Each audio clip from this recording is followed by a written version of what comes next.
Bom dia, somos do Grupo Itinerário Formativo de Atualidades e Comunicação Social. Meu nome é Henrique, esse é o Matheus, esse é o Felipe e esse é o nosso entrevistado de hoje, Gustavo Cerqueira Strotter. Gustavo Cerqueira Strotter nasceu em São Paulo no ano de 1960 e sessenta e é músico e diretor musical, produtor, entre outras funções ligadas à música. Ele já trabalhou com artistas como Caetano Veloso e Rita Lee e em 2021 realizou um álbum junto com o Projeto Coisa Fina e o Ney Lopes, intitulado Pagode Black Tie, que foi indicado ao Grammy Latino de melhor álbum de samba e pagode. Guga, a gente queria começar essa entrevista com uma pergunta bem básica sobre o livro. A gente queria saber qual foi a ideia inicial que te inspirou a ir se juntar junto e aí junto com a Elisa para escrever essa obra. Se teve algum acontecimento que despertou essa ideia? As coisas acontecem por muitos motivos e o acaso é algo importante. Eu estava nos anos 90, é, na Holanda, entrei numa loja de discos, que existiam muitas lojas de disco, e tinha na parede um pôster da Árvore do Jazz. E eu achei legal, comprei e botei em casa. E aí, quando eu vi, muita gente ficava olhando lá o pôster. Aí eu pensei, bom, se o jazz, que não é uma música assim tão popular, gera interesse nas pessoas de ficar olhando, ficar pesquisando, né? Porque você percorre com o dedo. Eu falei, alguém tem que fazer a árvore da música brasileira. Então, foi um insight, mas um insight de copiar uma coisa que já existia, não foi uma invenção totalmente original. Só que ninguém tinha feito ainda no Brasil. Então foi mais meio que uma inspiração, né? É, Bom, para minha segunda pergunta agora, eu queria te perguntar se durante a pesquisa sobre os gêneros musicais no livro, você encontrou um que você não tinha nem ideia que existia, aí você se interessou por ele e ouve agora tipo no seu dia a dia, que você gostou. tem uma coisa assim, que é quando a gente vai se defrontando com a riqueza da, das manifestações do Brasil profundo, né? Quando eu fui escrever sobre a música tradicional, que a gente chama música de folclore, eu chamei o pessoal os estudiosos do ramo. E aí tem um grupo muito bacana chamado Cupuaçu, tem um pessoal que são bem loucos, porque eles vivem essa história o dia inteiro. Aí eu falei, olha, eu conheço alguma coisinha. Então é o seguinte, passem para mim uns verbetes, nomes de manifestações da música folclórica brasileira. Esse termo foi substituído, folclore foi substituído por cultura popular, desses estilos para eu poder fuçar. Eles me mandaram uma lista de 100. E eu, que sou um cara que gosta de música, eu não sabia 80. Então tem assim, o Congo de Sainha, do interior do Espírito Santo, tem o Mar Abaixo do Amapá, são tantas manifestações, tem o Cacuriá do interior do Pará. Então, assim, eu fiquei realmente impressionado, não consegui ainda mergulhar nesse universo que é infinito, mas foi, acho que, onde eu me deparei com a minha total ignorância, apesar de gostar de música brasileira. Entendi, obrigado. Agora, para minha segunda pergunta aqui, na escrita da sua obra, você teve contato com muitos gêneros musicais. Você percebeu, tipo, um padrão assim, por exemplo, você associava esse gênero da música e você via que tinha uma característica de personalidade na pessoa que fazia esse tipo de música? É uma boa pergunta. Assim, é, acho que mais do que uma questão da personalidade, tem uma questão histórica, né? Por quê? Porque a gente vai aprendendo que a música une pessoas. Então, quando um grupo começa a se formar, é, digamos, historicamente, sei lá, uma cidade começa a crescer e começa a ter, sei lá, uma classe comerciante. Dentro de um certo tempo, aquele grupo vai ter uma música que ele compartilha, não é uma coisa tão fechada, mas ele começa a sentir a necessidade de se expressar através da música. Então a gente vê isso como um fenômeno social, e a gente começa a entender que a música ela sempre acontece, tem a ver com personalidades e com situações, né? Então, por exemplo, o hip hop a gente associa muito à periferia, tem muita gente que não é, assim como a música de concerto é frequente que tenha uma influência maior da coisa estrangeira, mas eu acho que a personalidade é muito interessante. Eu vivi vários exemplos assim. Eu trabalhava no estúdio, um dia um moleque apareceu lá todo zoado, que trabalhava na técnica. Falei, o que aconteceu? Ele falou, tomei um pau lá no metrô. Eu falei, como? Não, porque eu ando com essa camisa da banda. E os caras que são da outra banda, que não gostam dessa banda, me deram um pau. Eu falei, poxa. Aí ele falou, vou chamar meus amigos, porque eu vou lá pegar os punk, não sei de onde. Ou seja, tem essa tribalização, né?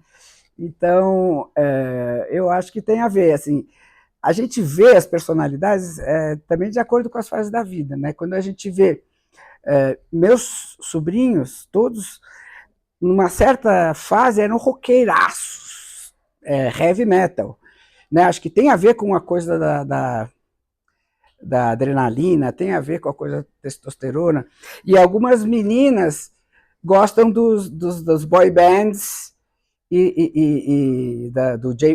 do K-pop, né, que tem aquela coisa estética menos agressiva.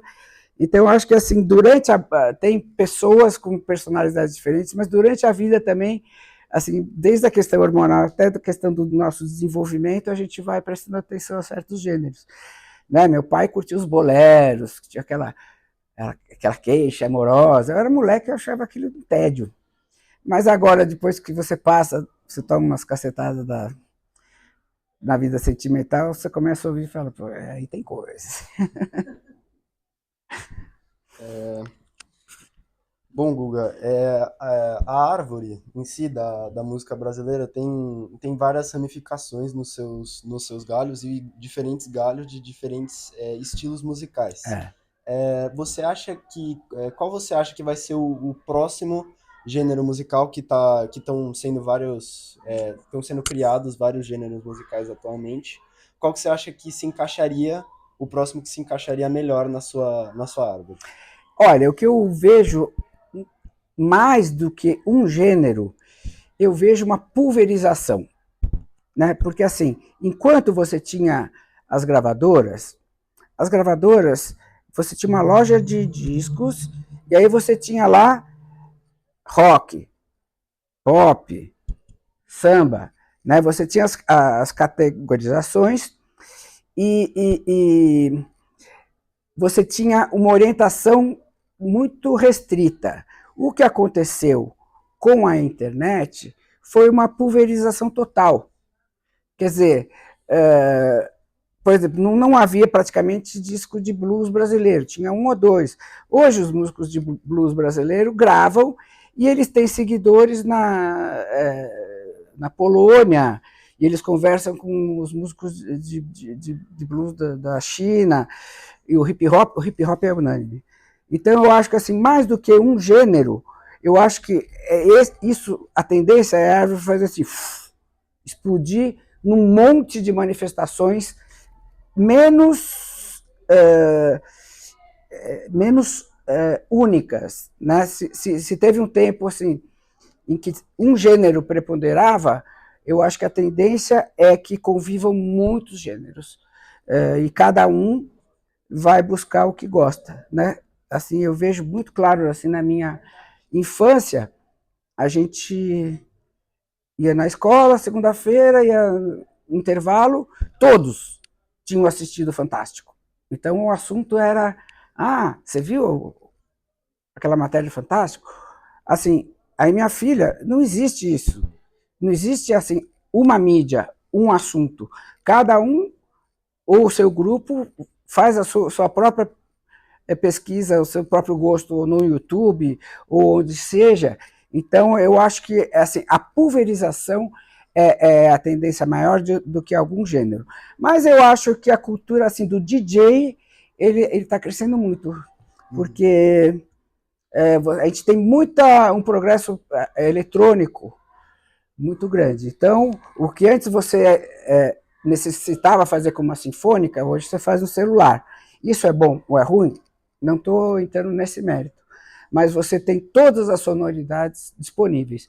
Então, cada vez mais o recurso tecnológico ele vai preponderar. Se bem que a experiência de você estar no estéreo de uma sinfônica é única.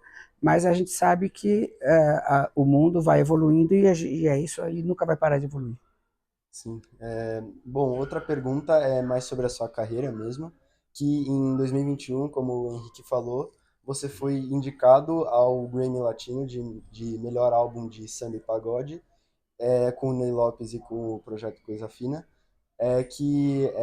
Eu queria saber como foi a sensação de representar o Brasil num prêmio internacional e um dos mais importantes da música internacional, sendo um artista brasileiro.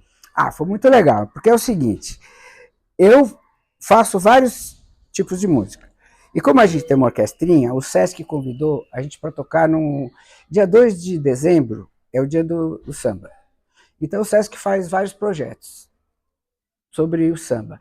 E eles me ligaram lá, chamaram minha orquestra e falaram, poxa, quem que você quer convidar para participar desse projeto? E eu falei do Ney Lopes, porque como eu gosto de escrever sobre música, o Ney Lopes ele já escreveu 43 livros sobre a cultura afro-brasileira. E é um grande compositor. Tem sambas famosos, eu não o conhecia pessoalmente. E aí o Sesc ligou, ele veio, a gente tirou as músicas dele e fizemos um show. E aí o Ney falou, poxa, Guga, eu queria... Ele falou, tem uma tese. Não é uma tese, é assim, quando a gente fala de pagode, tem mais de um pagode. Teve o primeiro pagode, agora vai ser um pouco técnico, que aconteceu no Rio de Janeiro, no começo dos anos 80, embaixo de uma tamarineira, numa médio escola de samba, que era um bloco chamado Cacique de Ramos. Toda quarta-feira, os caras se reuniam lá e tocavam samba. E daí veio o Fundo de Quintal, veio o Zeca Pagodinho, veio o Mir Neto, dessa mesa. Então, essa criação de samba foi o primeiro pagode. E depois, nos anos 90, teve o pagode que eles chamam de pagode paulista, que já era o pagode mais da televisão, do Catinguelê, uma outra geração. E o Ney falava assim, Guga, esse primeiro pagode, ele era a melhor música brasileira feita na época, em termos de letra, de harmonia e de melodia. E eu falei, é mesmo? Aí ele selecionou as músicas e aí ele me passou. E aí eu produzi com a orquestra. Então a gente fez isso como um pequeno manifesto e, para nossa surpresa, meu primo me ligou, falou, você está concorrendo ao Grammy? Eu falei, que porra é essa? Não tinha a menor ideia. Aí eu falei, mas... E eu, no pagode, eu falei, mundo dá voltas. Mas foi muito legal e incentiva a gente a fazer mais coisa, né? Uma experiência muito... mais barato. E uma pergunta assim que me despertou agora é que qual foi o gênero, a composição musical mais peculiar assim que você achou? Que, por exemplo, o Mangue Beat é a junção da guitarra do punk com o maracatu, né? E eu queria saber qual a composição que você achou mais peculiar, assim.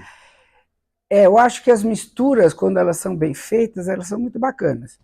Quando você mistura errado, não é legal. Quando uma coisa se sobrepõe à outra e destrói a outra. Então, assim, a bossa nova é uma coisa muito interessante. Porque, assim, no Rio de Janeiro havia o samba, né, escola de samba, e havia uma garotada entre 17 e 22 anos de idade que se juntavam no apartamento lá da Nara Leão molecada mesmo, e conversava literalmente, o que a gente vai fazer para mudar a música brasileira, para contribuir. E eles curtiam jazz, que era uma coisa americana, porque eles já eram de uma burguesia, eles eram da burguesia da zona sul do Rio de Janeiro. E eles começaram a misturar o jazz com o samba. E até que veio o João Gilberto, que não era dessa turma. Ele veio da Bahia, ele era um cara doidão, de cabeça, não de... E que fez aquela batida. Tim, tim, tum, tim, tum, tim, tim, tum, tim. Ou seja, quando você olha a batida da bossa nova, aqui tá o surdo da bateria de escola de samba e aqui estão os tamborins. Então, nesse tim, tim, pum, tim, pum, pim, você pegou a bateria inteira de samba e fez... E colocou desse tamanho aqui, de uma maneira simplificada que o mundo inteiro pode entender. Porque muito tambor é difícil de ouvir e é difícil de dançar. Mas a bossa nova fez o minimalismo do samba. Então, esse é um gênero que eu acho que é um encontro muito bem sucedido. E o jazz do período tinha harmonias, que tem melodia e harmonia. Os acordes complicados, né, que falam tecnicamente que tem quinta aumentada, nona diminuída, décima primeira, são dissonâncias que só existiam na música erudita e no jazz mais complexo, entraram na música brasileira. E aí, então, você tem um produto que é incrível. Ele é simples e ele é altamente sofisticado. A bossa nova, como disse o Caetano Veloso, joga uma luz sobre o futuro da música brasileira e sobre o passado. E, perdoem-me citar Caetano Veloso, ele falou assim, bossa nova é foda. Ele sempre fala isso, publica isso. Então, eu não me sinto falando palavrão. É verdade. Quando você percebe a música brasileira, ela usa muitos acordes que são que você não vê em quase nenhum outro tipo de música no mundo, só em gêneros tipo como o jazz ou outros gêneros mais complexos. E eu acho muito interessante isso. Eu queria saber se essa mistura dessa complexidade da música fez você se interessar bastante pela música brasileira? Ou se você já, ou se desde pequeno você já se interessa porque você ouviu no seu dia a dia mesmo?